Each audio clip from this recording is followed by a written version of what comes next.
A 5-year-old girl who was missing after a fatal fire in Bemidji has been found safe.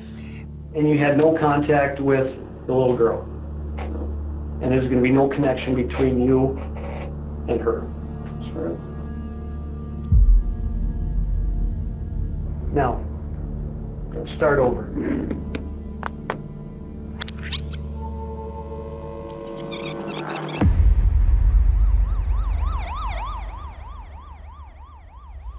It's 3:30 a.m. on the 22nd of June, 2016, and firefighters are responding to a trailer fire at one Melissa Norby's home in Hillcrest Manor, Bemidji, Minnesota. The trailer house is in really bad shape. Everything looks typical for a house fire, except for one detail. The air is filled with the stench of gasoline, and almost immediately, they make a shocking discovery. Bruce, could you shine the light on that gas can again? Yeah. I'm just gonna videotape it. Yep. The red gas can found without its cap and reeking of gasoline is clear proof the fire was set on purpose. Police also find a ski mask at the scene. Moments later, the badly burnt body of homeowner Melissa Norby is found underneath a mattress. She's fully clothed. She's duct taped, bound. She was choked. Detectives are still trying to make sense of this when they get hit with yet another surprise. A woman by the name of Amanda Balser has arrived on the scene and claims that her daughter spent the night in this house. But here's the kicker. Her daughter's body can't be found in the ruins. Our fire marshal's office that we work with every day said, nope, she's not in the fire, Chad. And that, to us, was kind of the beginning of, wow, this is more than we thought it was. After hours of searching the area, authorities come to the conclusion that Brittany may have been taken by whoever set the house on fire. They began asking questions about who might have had motive to hurt Melissa and take Brittany. Soon, all the evidence points toward one man.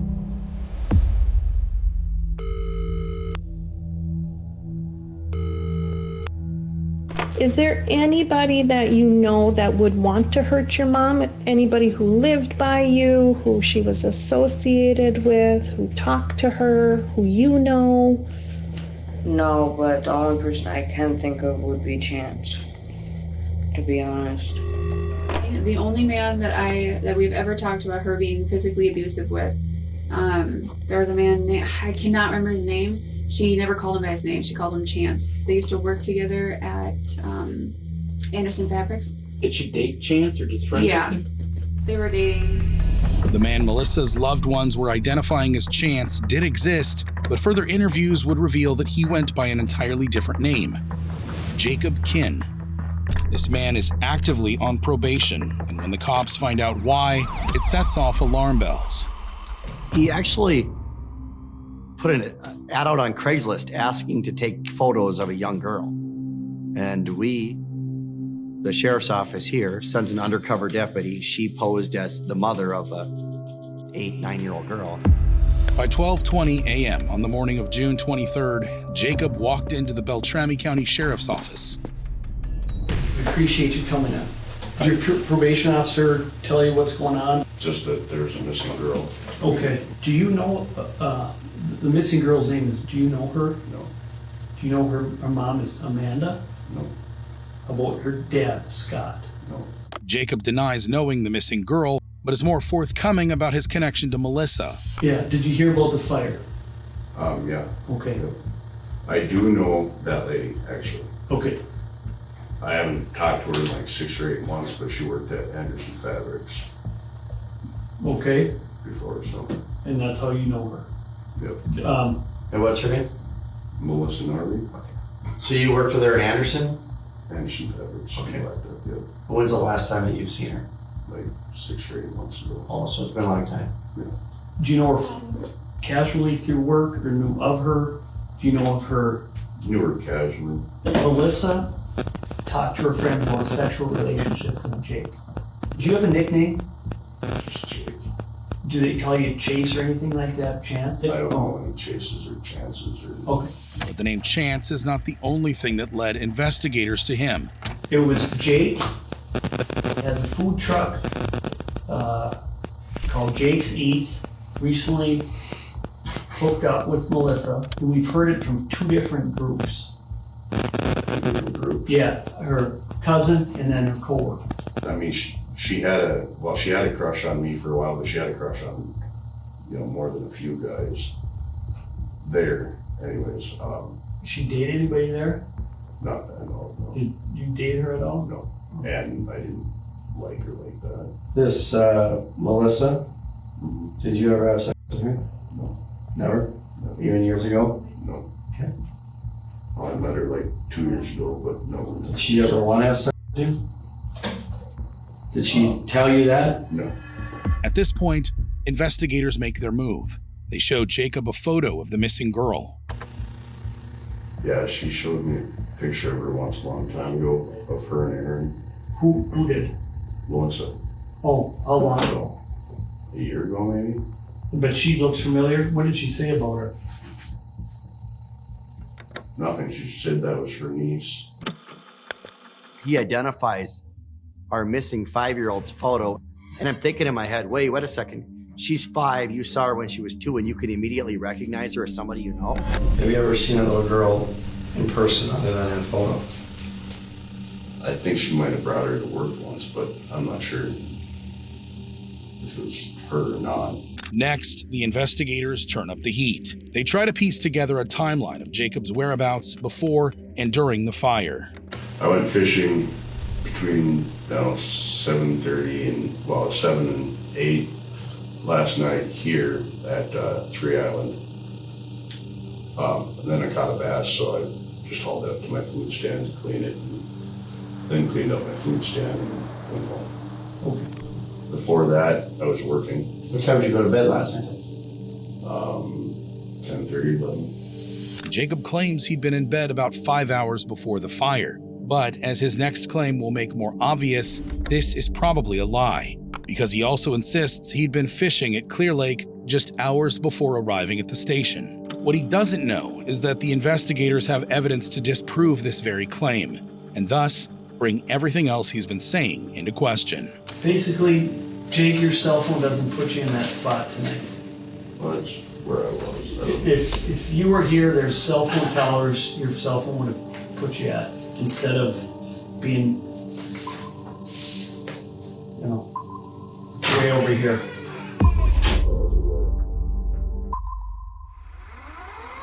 I can't explain it though. I wasn't anywhere else. I don't know how that would have happened, but I wasn't in Big Fork.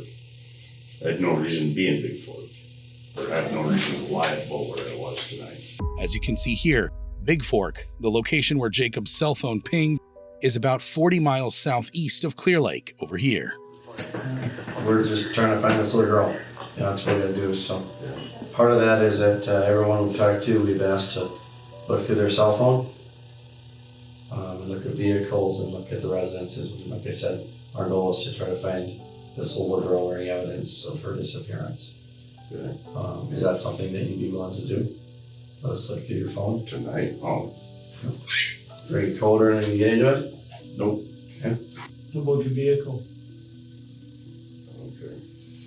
It's at this point that Jacob gets hostile and defensive. You can't take my clothes. Unless you're arresting me and you have no probable cause to arrest me, you have hearsay. If you had that, you'd be arresting me. I'm not changing clothes. You're stripping me of my rights there. I do know my rights. He even tries to make a run for it. You're not going. Sit down. Sit down. You're being detained. Right court order. Finally, Jacob relents and gives the cops everything that they need to further the investigation and identify his accomplice. His clothes and underwear, his shoes, his car, phone, and some DNA samples. Now, the cops don't know it yet, but the accomplice is someone they've already come in contact with. Jacob perhaps intentionally keeps this from them. At around 4 a.m., Jacob left the station not knowing that he would soon be back, under very different circumstances. While Jacob was still being interrogated, 2 special agents headed to Big Fork at midnight, chasing their only lead, the last ping from his cell phone. They were going in the right direction, but if it wasn't for this tip, they may have been too late. The dispatcher says, wait a second here. We have a kin who owns property in that same area, 3.1 miles from the cell phone tower. As the agents neared the property, they spotted fresh tire tracks that matched Jacob Kin's Jeep. They followed the tire trail, and it led them straight to a camper. The mobile home was sealed shut with duct tape, and just behind the door, little Brittany Balser was being held captive. Her feet were bound. She had bruises on her arms, but she was alive and conscious. Hi, what did you say your name was again? I'm gonna take a little video. Is there anybody else around here with you? Okay. Can you show me your feet? Right there? Okay. Where are you taped at? Okay, anywhere else? Did you have tape on your arms? Yes. Okay. She provided critical information about her kidnapper and his accomplice. Information investigators would later use against Jacob when they showed him footage of her alive. Do you remember what friend looked like? What does he look like? He has a beard. Did you go to his house at all? Do you know what color his house is? What's it look like? What? Is it a big house or a small house? Small house. Okay. It was him, no doubt in our minds. It was him. Months after the tragic incident, Brittany finally had the chance to tell Jacob how she felt. What she said was truly heartbreaking, and I'll share it with you later in the video. But for now, the case was far from over. Back at the station, investigators found something on Jacob's phone that confirmed their worst fears. He was obsessed with child. He would almost continuous throughout the day access some image sharing sites of young girls. But it was what they discovered next that shocked even the most seasoned detectives. Melissa had been in on it from the beginning. She was the accomplice. For weeks, she and Jacob had been plotting to abduct the little girl.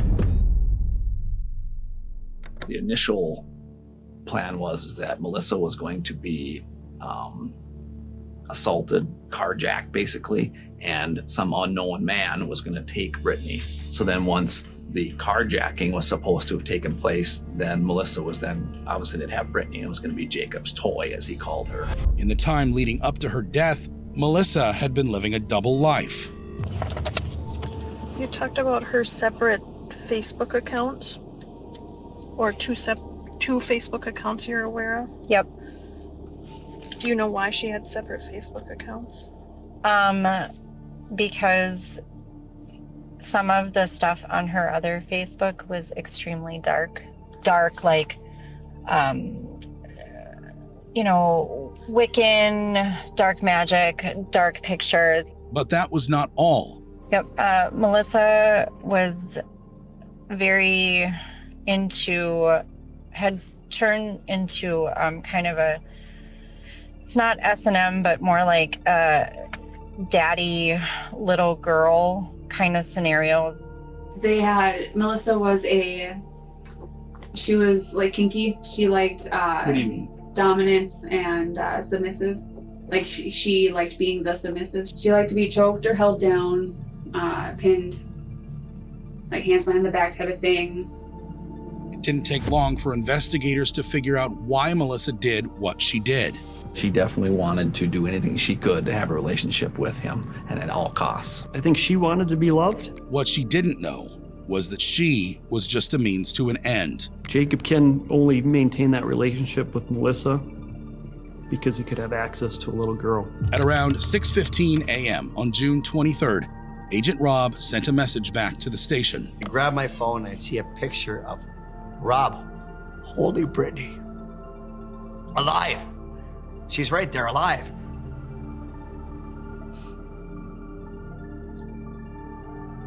The text message says, arrest him. All right, Jake. You're under arrest. Okay. I see that. You see that? By 10:17 a.m. on June 23rd, 2016, Jacob Kinn was back in custody. And you had no contact with the little girl. You didn't see her. She didn't come to your food station. You didn't see her at Melissa's house. You don't know her parents. And there's going to be no connection between you and her. Even though he had been arrested, Jacob stuck to his story, but it was about to blow up in his face. But you didn't really answer my question. What was the question? What changed between 2 hours ago and now?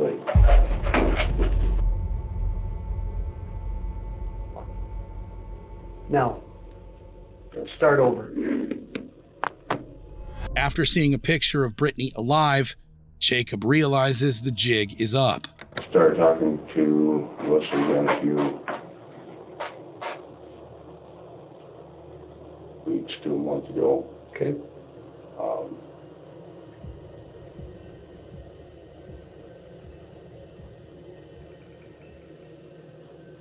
She had gotten a hold of me and we talked. And we weren't dating, but we actually hadn't had a sexual relationship, but we, role played on the phone. Role played, and what was her role? It was daddy, daughter, that kind of stuff. Okay. And then I went over there the other night. What night? Tuesday night. Tuesday night? Did you go there for her or for Melissa? Who was? It was for Melissa, but it was. Did you know that she was going to be there? Yeah. Did Melissa bring her in for role playing? How do you know that? Did you ask her to bring her in? Did she offer it up? Do you think his mother knew what was going on? Did Melissa offer, hey, I can get a 5-year-old girl here? Yeah, it was a couple of years ago, but yeah. Has she been there before when you've been with Melissa? Once. Once? What was all? Just to watch? No, it was to be looked at for the most part. Kind of like viewing porn while you're having. Was she naked when she did that for arousal? Yeah, she was sleeping. Cool. About how many times were you with Melissa?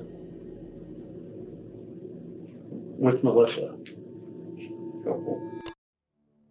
So she willingly, in my estimation anyway, willingly was bound and tied up, and then at the last seconds of her life choked out because Jacob Kidden didn't want a witness to the abduction. Investigators believe that later that night, Jacob took Brittany to his house and raped her, then returned to burn the mobile home before taking Brittany to the camper. Jacob cut a plea deal with the authorities, pleading guilty to first-degree criminal sexual conduct with a minor, kidnapping, and second-degree unintentional murder. He was sentenced to 52 years in jail. Little Brittany didn't have to face her abuser in court, but that didn't stop her from confronting him in the only way she could, by writing him a letter. She told him she hated him. She does not like the way he plays with her. She does not want to play with him. But thank you for letting me play with your kitties.